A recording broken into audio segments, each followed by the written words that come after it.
ನನ್ನ ಹೆಸರು ಶರಣುಗೌಡ. ನಾನು 6ನೇ ತರಗತಿಯಲ್ಲಿ ಓದುತ್ತಿದ್ದೇನೆ. ನನ್ನ ಶಾಲೆಯ ಹೆಸರು ನೇತಾಜಿ ಹಿರಿಯ ಪ್ರಾಥಮಿಕ ಶಾಲೆ, ಸ್ಟೇಷನ್ ಸೈದಾಪುರ. ನನ್ನ ಮಾರ್ಗದರ್ಶಕರ ಶಿಕ್ಷಕರ ಹೆಸರು ಸಾಬಣ್ಣ ಕೆ.ಎಸ್.ಆರ್. ಇಂದು ಭಿನ್ನರಾಶಿಯ ವ್ಯವಕಲನ ಹೇಳಿಕೊಡುತ್ತೇನೆ. ಛೇದಗಳು ಸಮವಿದ್ದಾಗ ಭಿನ್ನರಾಶಿಯ ವ್ಯವಕಲನ ಮಾಡುವುದು. 1ನೇ ಲೆಕ್ಕ 6ನೇ 7 ಮೈನಸ್ 6ನೇ 4. ಛೇದಗಳು ಸಮವಿದ್ದಾಗ ಅದಕ್ಕೆ 6 ಇಟ್ಕೋಬೇಕು. 7 ಮೈನಸ್ 4, 7ರಲ್ಲಿ 4 ಹೋದರೆ 3. ಕರ್ತ ಓದಿದ್ರೆ ಕರ್ತ ಹೊಡಿಬೇಕು.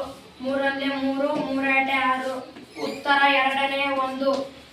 2ನೇ ಲೆಕ್ಕ 9ನೇ 5 ಮೈನಸ್ 9ನೇ 2. ಛೇದಗಳು ಸೇಮ್ ಇದ್ದಾಗ 9 ಇಟ್ಕೋಬೇಕು.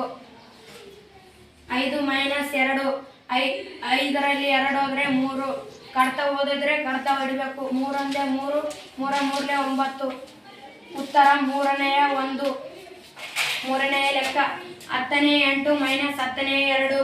ಛೇದಗಳು ಸೇಮ್ ಇದ್ದಾಗ ಸೇಮ್ 10ನೇ ಇಟ್ಕೋಬೇಕು. 8 ಮೈನಸ್ 2, 8ರಲ್ಲಿ 2 ಹೋದರೆ 6. 4ನೇ ಲೆಕ್ಕ 10ನೇ 6 ಮೈನಸ್ 10ನೇ 2. ಛೇದಗಳು ಸೇಮ್ ಇದ್ದಾಗ ಸೇಮ್ 10 ಇಟ್ಕೋಬೇಕು. 6 ಮೈನಸ್ 2, 6ರಲ್ಲಿ 2 ಹೋದರೆ 4. ಕರ್ತ ಹೋದ್ರೆ ಕರ್ತ ಹೊಡಿಬೇಕು. 2 4, 2 5 10. ಉತ್ತರ 5ನೇ 2. 7ನೇ 7 ಮೈನಸ್ 7ನೇ 5. ಛೇದಗಳು ಸೇಮ್ ಇದ್ದಾಗ ಸೇಮ್ 7 ಇಟ್ಕೋಬೇಕು. 7 ಮೈನಸ್ 5, 7ರಲ್ಲಿ 5 ಹೋದರೆ 2. 6ನೇ ಲೆಕ್ಕ 15ನೇ 2 ಮೈನಸ್ 12 ಮೈನಸ್ 15ನೇ 7. ಛೇದಗಳು ಸೇಮ್ ಇದ್ದಾಗ 15 ಸೇಮ್ ಇಟ್ಕೋಬೇಕು.